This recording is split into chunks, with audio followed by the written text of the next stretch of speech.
Este podcast é um oferecimento do supermercado Cambará.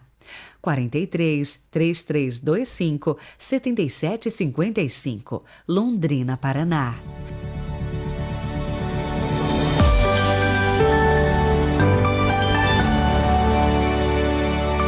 Olá, sejam muito bem-vindos à festa da Cátedra de São Pedro, celebrada nesta terça-feira, 22 de fevereiro de 2022.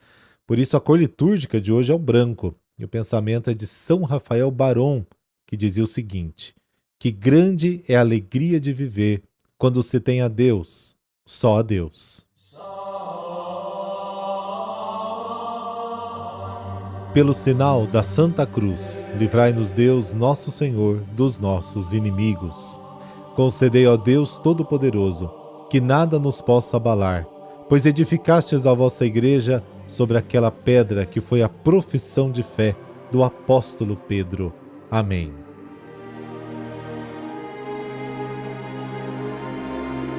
Mateus, capítulo 16, versículos de 13 a 19. O Senhor esteja convosco, Ele está no meio de nós. Proclamação do Evangelho de Jesus Cristo segundo Mateus. Glória a vós, Senhor. Naquele tempo, Jesus foi à região de Cesareia de Filipe e ali perguntou aos seus discípulos: quem dizem os homens ser o Filho do Homem?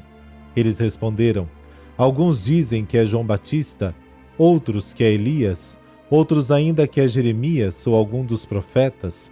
Então Jesus lhes perguntou: e vós, quem dizeis que eu sou? Simão Pedro respondeu: tu és o Messias, o Filho do Deus vivo. Respondendo Jesus lhe disse: feliz és tu, Simão, filho de Jonas, porque não foi um ser humano que te revelou isso, mas o meu Pai que está no céu. Por isso eu te digo que tu és Pedro, e sobre esta pedra construirei a minha igreja, e o poder do inferno nunca poderá vencê-la. Eu te darei as chaves do reino dos céus. Tudo o que tu ligares na terra será ligado nos céus.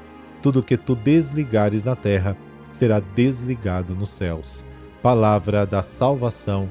Glória a vós, Senhor.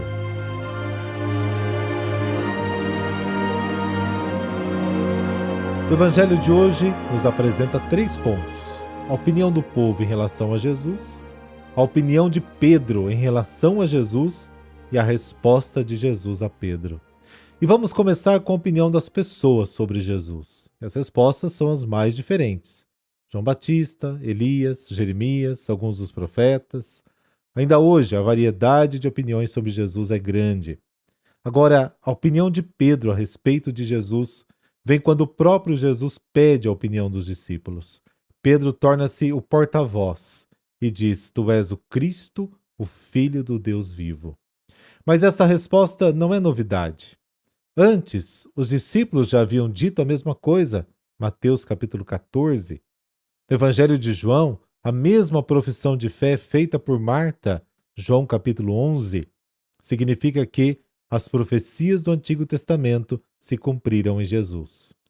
E aí vem a resposta de Jesus a Pedro, e podemos observá-la de vários ângulos. Jesus proclama Pedro feliz, porque ele recebeu uma revelação do Pai. Aqui também a resposta de Jesus não é nova. Anteriormente, ele havia louvado o Pai por ter revelado o Filho aos pequeninos e não aos sábios, Mateus capítulo 11. E havia feito a mesma proclamação de felicidade aos discípulos, porque eles estavam vendo e ouvindo o que os antigos sequer sonhavam, Mateus capítulo 13. Pedro deve ser pedra, ou seja, deve ser um fundamento estável para a igreja, para que ela possa resistir às portas do inferno. Com essas palavras de Jesus, Mateus reanima as comunidades perseguidas, sobretudo da Síria e da Palestina.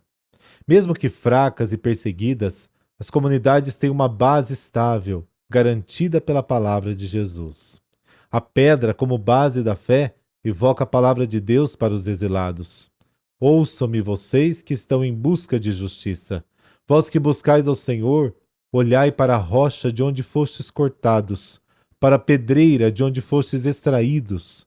Olhai para Abraão, vosso pai, para Sara, que vos deu a luz, porque só a ele o chamei, abençoei-o e multipliquei-o. Assim como está em Isaías capítulo 51. Pedro, pedra. Jesus dá um nome para Simão e o chama de pedra. Pedro. Ele é a pedra fundamental. E é uma pedra de tropeço também. Às vezes insistimos muito na pedra fundamental de Pedro, esquecemos da pedra de tropeço de Pedro. Por um lado, Pedro estava fraco na fé, duvidoso, tenta desviar Jesus, teve medo no jardim, adormeceu e fugiu, não entendeu o que Jesus estava dizendo. Por outro lado, era como os pequeninos que Jesus proclamou felizes. Sendo um dos 12, ele se torna seu porta-voz. Mais tarde, após a morte e ressurreição de Jesus, sua figura cresce e se torna um símbolo da comunidade. Pedro está firme na fé, não por mérito próprio, mas porque Jesus ora por ele, para que sua fé não desfaleça. Lucas capítulo 22. Igreja, assembleia. A palavra igreja em grego, eclésia, aparece 105 vezes no Novo Testamento, quase exclusivamente nos Atos dos Apóstolos e nas cartas. Nos Evangelhos aparece 3 vezes, apenas em Mateus. A palavra significa literalmente convocados, ou até escolhidos. Indica as pessoas que se reúnem chamadas pela palavra de Deus e procuram viver a mensagem do reino que Jesus traz. A igreja ou a comunidade não é um reino, mas um instrumento e uma representação do reino. O reino é maior. Na igreja, na comunidade, deve aparecer aos olhos de todos como um testemunho quando um grupo humano deixa-se conduzir por Deus. E o que dizer das chaves do reino? Pedro recebe as chaves. Este mesmo poder de união e de solução é dado também às comunidades e aos outros discípulos. Um dos pontos em que o Evangelho de Mateus mais insiste é a reconciliação e o perdão. É uma das tarefas mais importantes dos coordenadores das nossas pastorais e movimentos. Promover, acolher e conduzir para sempre mais a reconciliação entre todos nós.